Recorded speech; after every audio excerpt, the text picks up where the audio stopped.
உங்களோட வீட்ல டாட்லர்ஸ் இருக்கிறாங்களா? அவங்க அடிக்கடி அழுது, பிடிவாதம் பிடிச்சு, அவங்கள சமாளிக்க இயலாம இருக்குதா? அத டான்ட்ரம் என்று சொல்லுவாங்க. நீங்க அத எப்படி சமாளிக்கிறீங்க? Hello, welcome to the grow bright kids channel. என் பேர் பிரபா. இந்த கிழமை இந்த வீடியோ விசேஷமா டாட்லர்ஸை பற்றியும், அதை எப்படி சமாளிக்கலாம் என்ற பற்றியும், அவங்களோட பழக்க வழக்கங்கள் பற்றியும் நான் பார்க்க இருக்கிறேன். அடுத்த முறை இந்த ஆல்பபெட் சவுண்ட்ஸ் அந்த வீடியோ தொடர்ந்து வரக்கூடியதாக இருக்கும். வாங்க வீடியோக்குள்ள. டாட்லர்ஸ் என்ற யாரு? அது சின்ன பிள்ளைகள் 1 வயசுல இருந்து 3 வயசுக்குள்ள உள்ள பிள்ளைகளை தான் டாட்லர்ஸ் என்று சொல்றது. அந்த டைம் தான் அவங்க கம்யூனிகேட் பண்ண தொடங்குவாங்க, கதைக்கிறதுக்கு வார்த்தைகள் வரும், நடக்க வலிக்கிடுவாங்க. பெற்றது அவங்களோட புது புது விஷயங்களை உலகத்துல என்ன நடக்குது, வீட்டில் என்ன நடக்குதுன்றதை கவனிப்பாங்க. இப்போ அது ஒரு அந்த வயசு ஒரு விசேஷமான மைல் கல் அவங்களுக்கு. அந்த டைம் நாங்கள் எப்படி அந்த பிள்ளைகளை நாங்கள் டீல் பண்ணி அவங்கள ஹேண்டில் பண்ணுறோமோ, என்ன பழக்க வழக்கங்கள் அவங்களுக்கு நாங்கள் வர்றதுக்கு உதவி செய்கிறோமோ, அதுகள் அவங்களுக்கு வளர வளர அது ஹெல்ப் பண்ணக்கூடியதாக இருக்கும். இப்போ என்னத்துக்காக பிள்ளைகளுக்கு டேண்ட்ரம், அந்த வயசு பிள்ளைகளுக்கு டேண்ட்ரம் வருதுன்னு நீங்கள் நினைக்கிறீங்க? அதில் ஒரு 5 கணக்க வலைகள் காரணம் இருக்கலாம். அதில் ஒரு 5 காரணத்தை நான் உங்களுக்கு சொல்ல விரும்புகிறேன். முதலாவது கட்டாயம் அவங்களுக்கு பசி இல்லாட்டி டயர்டு. அதனால அவங்களுக்கு டேண்ட்ரம் வரும். அவங்க சொல்ல தெரியாமல் இருக்கும், இப்படி பசிக்குதா, நித்திரை வருதாண்டு. அதனால அவங்களுக்கு டேண்ட்ரம் வரக்கூடியதாக இருக்கும். அது ஒரு நார்மலான ஒரு விஷயம். மற்றது 2வது ஃப்ரஸ்ட்ரேஷன். இப்போ அவங்களுக்கு ஒழுங்காக கம்யூனிகேட் பண்ண தெரியாமல் இருக்கும், அவங்க என்னென்னு சொல்கிறேன்னு சொல்ல தெரியாமல் இருக்கும். அதனால் அவங்க 1-2 வார்த்தைகள் எழுத்துக்கள் மட்டும் வாயால் சொல்லி போட்டு கையால் காட்டி இதுன்னு சொல்லுவாங்க, என்ன இல்லாட்டி அந்த சத்தம் போடுவாங்க. இப்போ அது ஃப்ரஸ்ட்ரேஷனாக இருக்கும். 3வது ஓவர் ஸ்டிமுலேஷன். கூடின சத்தம், சரியான சத்தமாக இருக்குது, இல்லைன்னா தெரியாத இடங்களுக்கு போய் ஆக்களை தெரியாது அந்த கூட க்ரௌடாக எல்லாம் இருக்கிறது என்றால் அவங்களுக்கு அதுக்கு டேண்ட்ரம், அதை எப்படி சமாளிக்கிறது அவங்களுக்கு தெரியாமல் அதை டேண்ட்ரம் அவங்களுக்கு போடக்கூடியதாக இருக்கும். மற்றது அட்டென்ஷன் சீக்கிங். இப்போ 1 வயதுலேருந்து 3 வயசுன்னு நாங்கள் அவங்கள சிம்பிளாக எடுக்கலாம். அது இப்போ வளர்கிற பிள்ளைகளுக்கு கூடுதலான விளக்கங்கள் இருக்குது சின்ன வயசுலேயே. இப்போ அவங்களுக்கு தெரியும், நீங்கள் ஒரு விஷயம் சேர்க்கலாம், அவங்க அழுதா நீங்கள் குயிக்காக அதுக்கு அட்டென்ஷன் கொடுக்குறீங்கன்னு தெரிஞ்சதுண்டா அவங்க சில விஷயங்களை அவங்க திரும்ப திரும்ப அவங்க அழுது பிடிவாதம் பிடிப்பாங்க. என்ற அழுதா நீங்கள் உடனே கொடுப்பீங்க.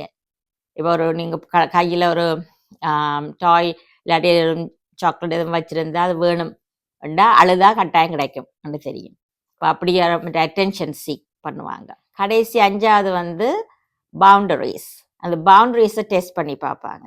அதை நீங்கள் இவ்வளோ இதுக்குள்ளே போகலாம், இதுக்கு இங்கே போகக்கூடாதுன்னு சொன்ன கேட் மேலே போட்டு வச்சு அதை தாண்டி போக பார்ப்பாங்க. அப்போ அதுக்கும் ஒரு காரணம் அவங்க டேண்ட்ரம். அது நீங்கள் போகையிலான தடுக்கக்குள்ள அவங்களுக்கு கோவம் ஆத்திரம் அவங்க அழுவாங்க. இப்போ இந்த 5 காரணம் முக்கியமான காரணமாக இருக்குது அவங்க டேண்ட்ரம் பாரத்துக்கு. இதை விட வேறு காரணங்களும் இருக்கலாம். இது 5ம் ஒரு முக்கியமான காரணம். இப்போ நாங்கள் என்னென்ன இந்த டேண்ட்ரத்தை சமாளிக்கலாம்ன்றதுக்கு முதல் நான் விசேஷமாக பேரண்ட்ஸ் எங்களுக்கு ஒரு அறிவுரை வேணும். என்னென்னா, நாங்கள் தான் பிள்ளைகளுக்கு சில விஷயங்களை பழக்கி விடுறோம் சின்னன்லேயே. அது அப்புறம் எங்களுக்கு திரும்பி எங்களுக்கு பிரச்சனையாக முடியும். இப்போ உதாரணமாக பிள்ளைகள் நித்திரை போகிற நேரத்தில் நாங்கள் என்ன செய்யறங்களை பழக்கம், நாங்கள் நித்திரை போக இல்லை நல்லதான் என்ன செய்வோம், கையில் தூக்கி வச்சுக்கொண்டு அங்கேயும் இங்கேயும் நடப்போம், என்ன அந்த பிள்ளை நித்திரை போயிடும். அப்படியே செய்துட்டு அப்புறம் என்ன நடக்கும், அந்த பிள்ளைக்கு நித்திரை ஆக்குறேன்னா கையில் தூக்கி வச்சுக்கொண்டு தான் நீங்கள் செய்யணும். அப்போ நாங்கள் என்ன சொல்லுவோமா, அவன் கையில் தூக்கி வச்சிருக்காட்டி அவன் நித்திரை போக மாட்டான். இப்போ கையில் தூக்கி வச்சிருந்தா நித்திரை போக மாட்டான்னு யார் பழக்குனது? இப்போ பிள்ளை பிறந்தோன்னு கேட்கா என்ன தூக்கி வச்சிருங்க நித்திரை ஓடும். இப்போ பேரண்ட்ஸ் தான் பழக்கம், நாங்கள் தான் அதை பழக்கிறோம், அந்த பழக்கத்தை பழக்கி விடுறோம். மற்றது எனக்கு ஞாபகம் இருக்குது, நான் டாட்லர்ஸோட ஒர்க் பண்ணக்குள்ள ஒரு பேரண்ட் சொன்னால் தான் அந்த பிள்ளை நித்திரை போகிறதுக்கு ஸ்ட்ரோலரில் வச்சு உருட்டி கொண்டு இருக்கணும். அப்போ ஸ்ட்ரோலை வச்சு உருட்டி கொண்டு யார் பழக்கினது? தாய். அப்போ எங்கே போனாலும் ஸ்ட்ரோலை தூக்கிக்கொண்டு போகணும் உருட்டிக்கொண்டு. இப்படி சரியில்லாத பழக்க வழக்கம் நாங்கள் துறக்கி விட்டுட்டு அப்புறம் நாங்கள் பிள்ளைகளை தான் நாங்கள் ப்ளேம் பண்ணுவோம். இப்போ அந்த குழந்தைக்கு நான் கொஞ்சம் டைம் எடுத்து ட்ரெயின் பண்ண வேண்டி இருந்தது, ஒரு நார்மலாக படுத்து நித்திரை போகிறதுக்காக. இப்போ அந்த வீட்டிலையே நாங்கள் அந்த பழக்கங்களை நாங்கள் இதிலே பழக்கி விடுறது நல்லதா இருக்கும். இப்ப இத நாங்க பேரண்ட்ஸ் என்ன மாதிரி ஹேண்டில் பண்ணலாம்? இப்ப பிள்ளைகளுக்கு சின்னலே குழந்தையிலேருந்தே அங்க ஒரு ருட்டீன் ஒன்று வேணும். இப்ப நித்திரை போகிறதுக்குண்டா, அந்த பிள்ளைய சாப்பாடு குடுத்து, எல்லாம் செய்து, அது பிள்ளை படுக்கிறதுக்கு கொண்டு இடம் இருக்குமே அந்த குழந்தை உங்கள்ட்ட காட் ஓ ஒரு சின்ன இடம் வச்சிருப்பீங்க பேபிக்காக. அந்த இடத்துல கொண்டு போய் பிள்ளைய வச்சுட்டு, நீங்க பக்கத்துல நின்று தட்டி தட்டி நித்திரை ஆக்கலாம். அந்த பிள்ளை அழுதாலும் கதைச்சு கதைச்சு தட்டி நித்திரை ஆக்கலாம். அதுக்காக தூக்குதண்டு தூக்கி கொண்டு அழுகுறாங்கன்னு சொல்லி தூக்கி கொண்டு போய் நீங்க என்ன செய்தீங்கன்னா, அப்புறம் அதுதான் உங்களோட வாழ்க்கை முழுக்க நீங்க பிள்ளைய தூக்கி கொண்டு தெரிய வேண்டி வரும். அதனால அது ஒரு ருட்டீனா வச்சுக்கொள்ளுங்க. சாப்பிட்டுட்டு இரவு சாப்பாடு முடிஞ்சோ, பால் குடுத்து முடிஞ்சோ போய் படுக்க விடுறது. அதே மாதிரி இப்ப இரவுல சின்ன பிறந்த காலத்துல நீங்க 2, 3 தடவை எழும்பி பால் கொடுக்க வேண்டி வரும் என்ன. அந்த டைம்ல நீங்க முடிஞ்ச கையோட கொண்டு போய் போடுங்க. அப்ப அது ஒரு பழக்கமா வரும். ஓகே, இது முடிஞ்சா அடுத்தது ஸ்லீப், நித்திரை. ஏன்டா அவங்களுக்கு ஒரு ருட்டீனா வரக்குள்ள பிள்ளைகள் வளர வளர டாட்லர் வயசு வந்து இன்னும் மேல வர, கூட வயசு வர அவங்களுக்கு அது ஒரு பழக்கமா வந்துடும். உங்களுக்கு பிரச்சனை குறைவா இருக்கும். இப்ப பிள்ளை முழிச்சிட்டு அழுகுதுண்டா என்ன செய்வீங்க? உடனே ஓடி போய் தூக்கி எரிச்சு நீங்க அதை செய்தோன்னு தெரியும். அழுத கையோட பேரண்ட்ஸ் வந்து தூக்குவாங்க. அப்ப 2, 3 விஷயம் நீங்க கவனிக்கணும். இப்ப பிள்ளை அழுகுறதுக்கு காரணம் காட்டுல இருந்து டைப்பர்ஸ் சேஞ்ச் பண்ணணும்னு அழுவாங்க, பசிக்குதுண்டு அழுவாங்க, இல்லை பூச்சி எதுவும் கடிச்சு அழுவாங்க. சரியா? அதை நீங்க மேக் பண்ண பார்த்துக்கொள்ளணும். இந்த டைப்பர்ஸ் எல்லாம் ஒழுங்கா சேஞ்ச் பண்ணியிருக்கு, மற்றது பூச்சி ஒன்றும் கடிக்க இல்லை, கிளீனான இடத்துல இருக்கு, மற்றது பசி இல்லை, அதுகள் எல்லாம் பார்த்துட்டு இதெல்லாம் பிள்ளைக்கு சாட்டிஸ்ஃபைடா நீங்க செய்துட்டீங்கன்னா அழுகிறதுக்கு ஒரு ரீசனும் இல்லை என்ன. அப்ப அந்த பிள்ளை கொட்டில இருந்து அழுதா எங்களுக்கு தெரியுமா அந்த பிள்ளை அழுகுதுன்னு நீங்க ஓடி போய் நீங்க தூக்கி எல்லாம் செய்தா அழுதா நீங்க வந்து தூக்குவீங்கன்னு தெரியும். அப்ப அதுக்கு நீங்க என்ன செய்யலாம்? அந்த பிள்ளை இடையில நித்திரை போயிட்டு உதாரணமா இப்ப நித்திரை போய்கொண்டு இருக்கிற டைம்ல இடையில முழிச்சு அழுதா என்ன செய்யறது? அப்ப நீங்க அதுலயே வச்சு அவங்கள கொட்டலா வச்சு நீங்க தட்டி தட்டி தட்டி பாட்டு பாடி இல்லாண்டி ஒரு சின்ன டாயை கொடுத்தோ அதுலயே அவங்க தூக்காம நீங்க அதுலயே வச்சு நீங்க தட்டி கொடுத்துட்டு இருந்தீங்கன்னா அங்க நீங்க கொஞ்சம் நிக்க வேண்டி வரும். டிபெண்ட்ஸ் நீங்க என்ன மாதிரி காட் வச்சிருக்கிறீங்கன்னு. அதை நீங்க தட்டி தட்டி கொடுக்க அப்படியே நித்திர போகும். அப்ப அது ஒரு பழக்கம் அப்படியே வந்து கொண்டு இருக்கும். அப்புறம் நீங்க ஸ்பெஷலா அதுக்கு ட்ரெயின் பண்ண வேண்டிய அவசியம் இல்லை. இப்ப உண்மையான பிள்ளை முழிச்சிட்டு நித்திர முடிஞ்சு எல்லாம் டைமுக்கு கிளம்பிட்டாங்கன்னா அந்த பிள்ளை எழும்பி நீங்க விளையாடலாம், கூட என்ன செய்யறதுனாலும் செய்யலாம், விளையாடலாம், சாப்பாடு கொடுக்கலாம். அப்புறம் நீங்க குசினியில போய் நீங்க ஒர்க் பண்ணக்குள்ள பிள்ளைய தூக்கி வச்சுக்கொண்டா நீங்க சமைப்பீங்க. அதுக்கு பதிலா பிளே பென் இல்லாட்டி ஏதாவது ஒரு இடத்த ஏரியா பிள்ளைக்குன்னு தனியா துணி விரிச்சு ஏதோ போட்டு அங்க இருக்க வச்சு விளையாடி சாமான்களை போட்டுட்டு நீங்க சமைக்கக்குள்ள கதைச்சு கதைச்சு அவங்களோட சமைச்சிங்கன்னா நீங்க இன்டராக்ட் பண்றீங்க.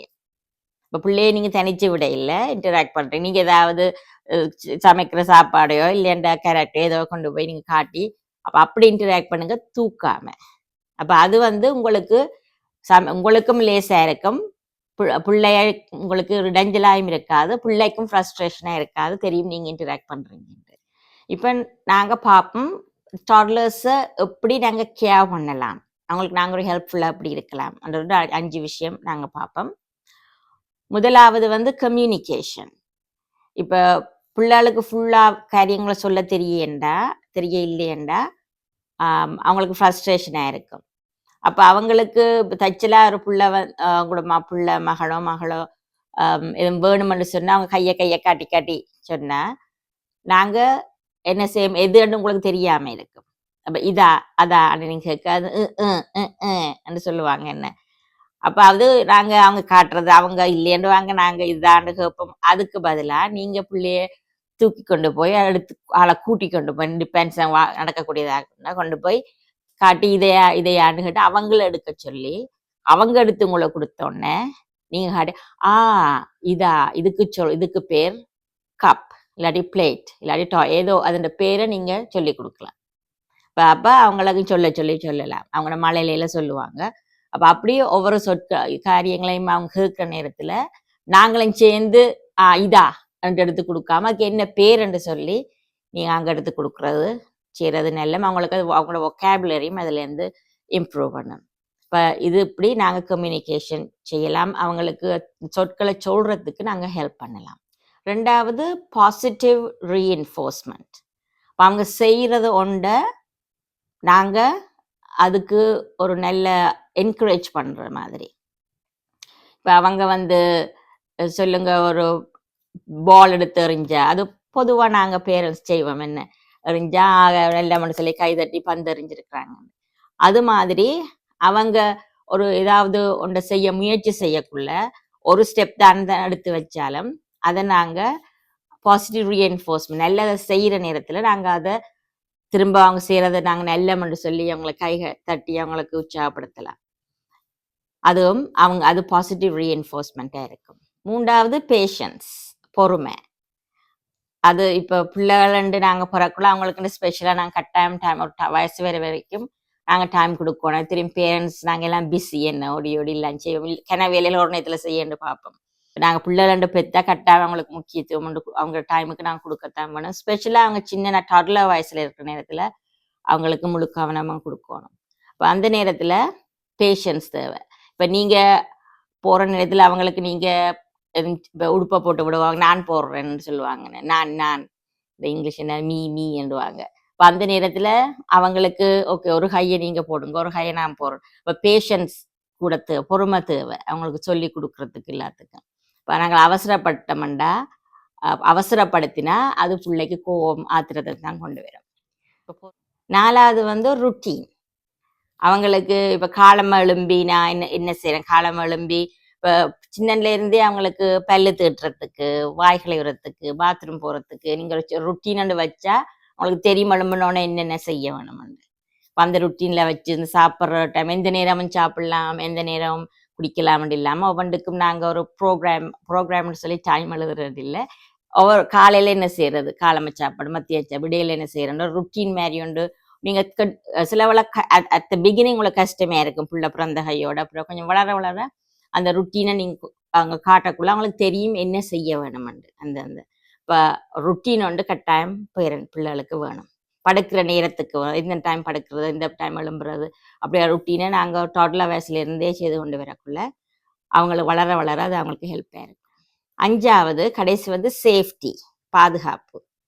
இப்போ அதுவும் பேரண்ட்ஸ் உங்களுக்கு தெரிஞ்சிருக்கும். இதை ஒரு உதவியாக வேற தெரியாதவங்களுக்கும் இதை அவங்க பார்க்கலாம்.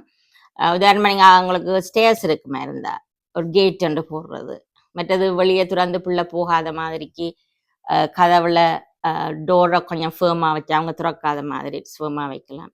மற்றது இந்த ப்ளக்ஸ் போடுற அந்த அதில் அந்த அதுக்கு சின்ன பட்டன் இது மாதிரி இருக்கு, ப்ரொடெக்ஷன் மாதிரி. அதை புல்லுக்கு போட்டு விட்டா புள்ளல் கையை வச்சு அந்த ப்ளக்ல கையை வச்சு இப்போ அவங்கள என்ன சின்ன ஓட்டை என்றாலும் அவங்கள கட்டாயம் போய் தொடங்கணும்ண்டு அப்படித்தான் அவங்க கிரியேட் பண்ணிப்பட்டிருக்கிறாங்க. அது அவங்க கட்டாயம் அவங்க எல்லாம் கியூரியாசிட்டி.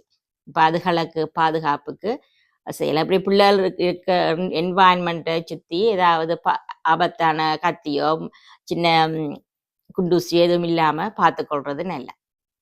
ஓகே, இப்போ இந்த 5 விஷயமும் பிள்ளைகளுக்கு நீங்க என்ன மாதிரி அவங்கள டாட்லர்ஸ் எப்படி கேர் பண்ணலாம் என்றது இந்த 5 விஷயமும் திளைக்கு நான் உங்களுக்கு சொல்லியிருக்கிறேன். இப்போ நான் இதோட இந்த வீடியோ நான் முடிக்கிறேன். இது ஒரு கணக்க இன்ஃபர்மேஷன் டாட்லர்ஸை பற்றி இருக்கிறபடியா இன்னொரு முறை இதை கண்டினியூ பண்ணி இன்னொரு டாட்லர்ஸ் அண்ட் டேண்ட்ரத்தையும் அதை என்ன மாதிரி ஹேண்டில் பண்ணலாம்னு இன்னும் கூட விஷயத்தை நான் உங்களுக்கு வீடியோவில் போடுறேன். இப்போ இன்றைக்கு நீங்கள் பார்த்த வீடியோவில் உங்களோட கருத்து என்ன? நீங்க என்ன மாதிரி பிள்ளைகள் அழுதா டாட்லர்ஸ் ஸ்பெஷலாக அவங்களோட டேண்ட்ரத்தை நீங்கள் எப்படி ஹேண்டில் பண்ணுற? நீங்க அவங்களுக்கு கூட நீங்க தூக்கி அவங்கள வச்சிருந்து நித்திரையாக்குறதா, கையில வச்சிருந்து இல்லாட்டி கொட்டில் போட்டு நித்திரையாக்குறீங்களா? இப்படி உங்களோட அனுபவத்தையும் நீங்க சொல்லுங்க. சிலவளை நான் சொல்றது ஏதாவது சரியில்லை என்று தெரிஞ்சு அதை திருத்தி நீங்க சொல்லலாம். அதை நான் ஏற்றுக்கொள்ளுவேன். உங்களோட காமெண்ட்ஸையும் பார்க்க ஆசைப்படுறேன். ஓகே, நான் இதோட இந்த வீடியோ முடிக்கிறேன். உங்களுக்கு எதுவும் கேள்விகள் இருந்தால் கேள்விகள் இருக்குமா இருந்தால் நீங்கள் காமெண்ட்டில் போடுங்க. மற்றது இது உங்களுக்கு யாருக்கும் தெரிஞ்சாக்கு உதவுமா இருந்தால் அவங்களுக்கு நீங்கள் இதை ஷேர் பண்ணுங்க. மற்றது நீங்கள் சப்ஸ்கிரைப் பண்ண எல்லாருக்கும் தேங்க்யூ. நீ சப்ஸ்கிரைப் பண்ணாமல் பார்க்குறவங்க ப்ளீஸ் சப்ஸ்கிரைப் பண்ணி பெல் பட்டனையும் நீங்கள் அமர்த்திங்கன்னா நான் போடுற வீடியோ உங்களுக்கு ஒவ்வொரு முறையும் வந்து கொண்டிருக்கும். Okay, thank you so much. அடுத்த முறை சந்திப்போம். பாய்.